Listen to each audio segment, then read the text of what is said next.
Bonjour à tous, soyez bienvenus à notre vidéo en français.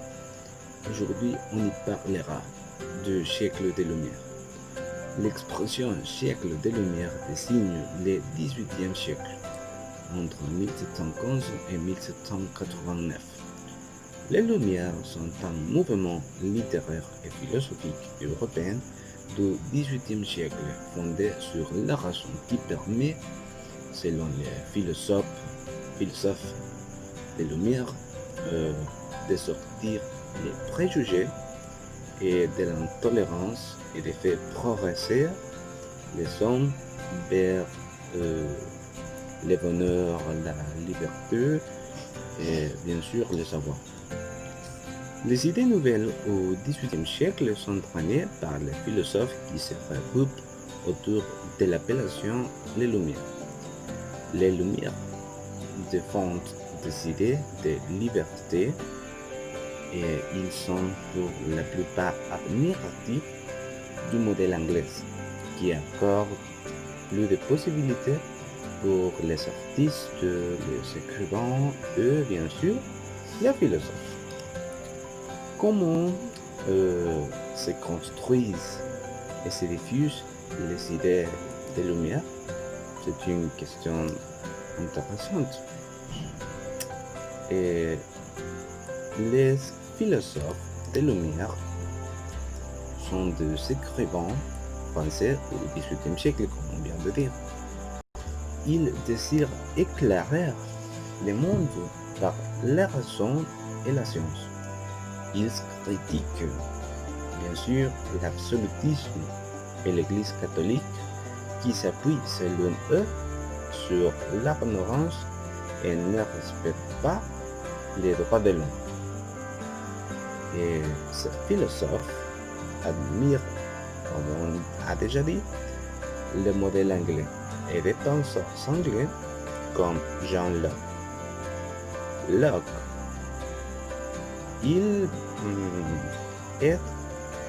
pour il est important de comprendre que la connaissance vient de la réflexion.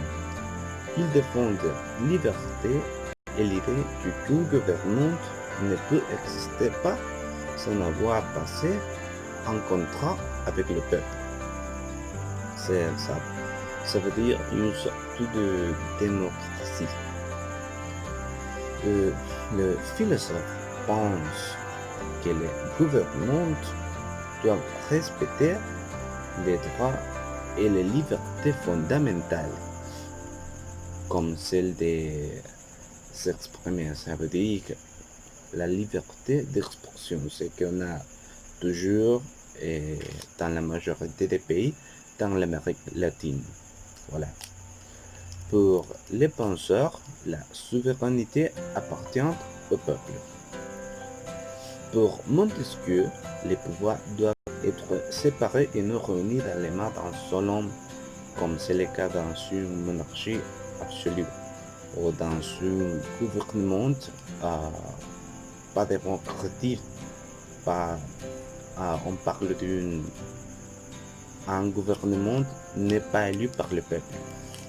Quant à Rousseau, il suggère que les hommes sont libres et demeurent égaux en droit dans son livre du contrat social.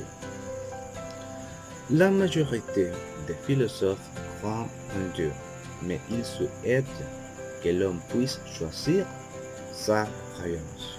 Ça veut dire que personne impose une sorte de croyance sur une autre personne.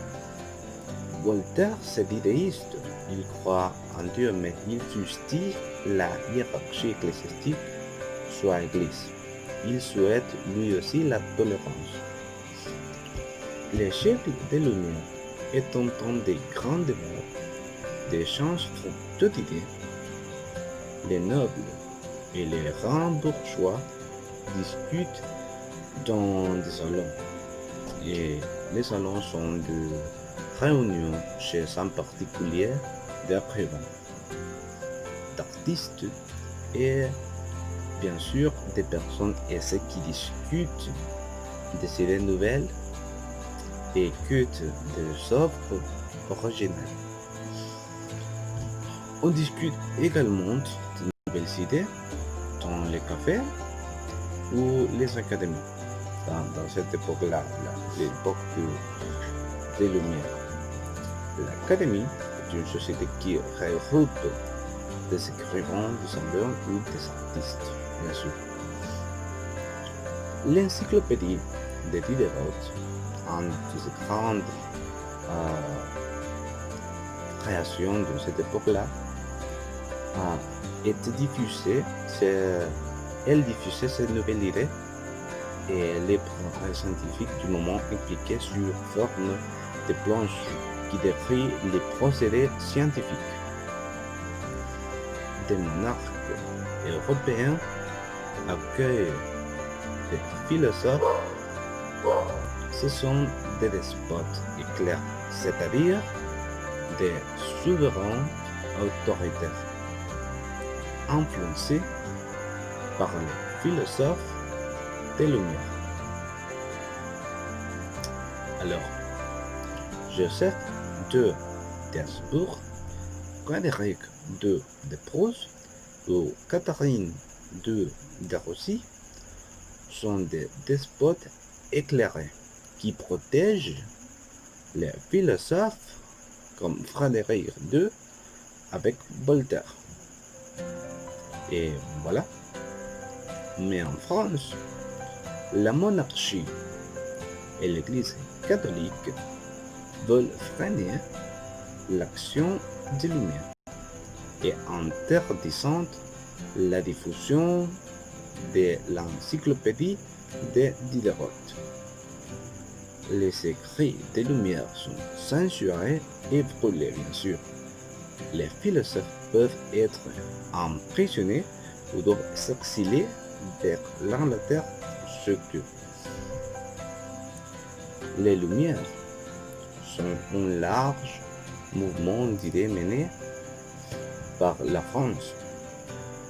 Les philosophes se réunissent afin de discuter de liberté et de la condition de l'homme. Ils sont admiratifs du système monarchie parlementaire anglais. Pour eux, la France doit avoir les mêmes ambitions afin de garantir la liberté de penser. Malgré les oppositions du pouvoir français, les idées se diffusent tout de même jusqu'en Amérique. Voilà. C'est une chose vraiment pas connue, si on peut le dire, mais c'est comme ça. Les philosophes de la Lumière ont semé les grains de l'émancipation pour l'homme. Ces grains se développeront pour devenir ce que nous maintenant comme la Révolution française. Ce ne fut pas l'influence de ces principes importants de Lumière qui provoque la Révolution, mais la Révolution qui provoque leur influence. C'est une phrase de Jean-Joseph Lumière dans son livre de l'influence attribuée aux philosophes, aux francs-maçons et aux illuminés sur la Révolution française, 1822.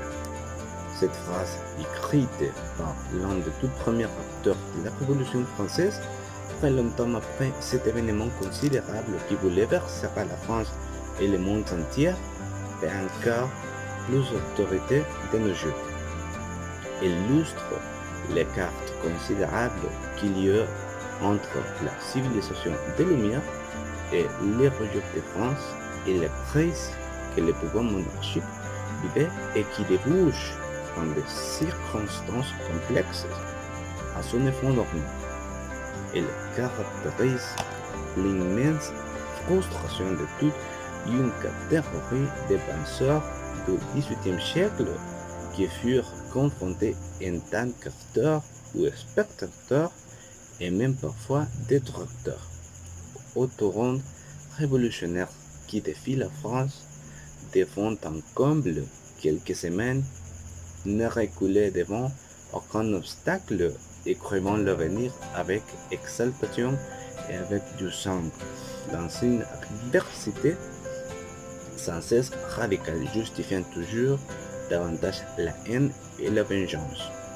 L'exemple de Jean-José Mounier est éloquent pour illustrer cette lassitude comme tant d'autres de ses confrères élus ou états généraux réunis en mai 1789, autoproclamée Assemblée nationale le 17 juin de cette même année, et vient décider à rédiger une constitution à partir du serment du jeu de Pomme le 20 juin.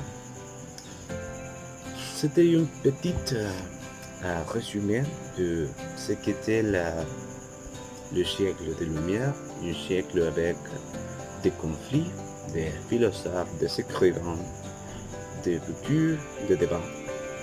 Et alors, ce qu'on peut voir ici, c'est que cet événement important a déclenché un événement majeur, ça veut dire la Révolution française, et comme ça le reste de l'histoire. Merci pour votre attention et voilà.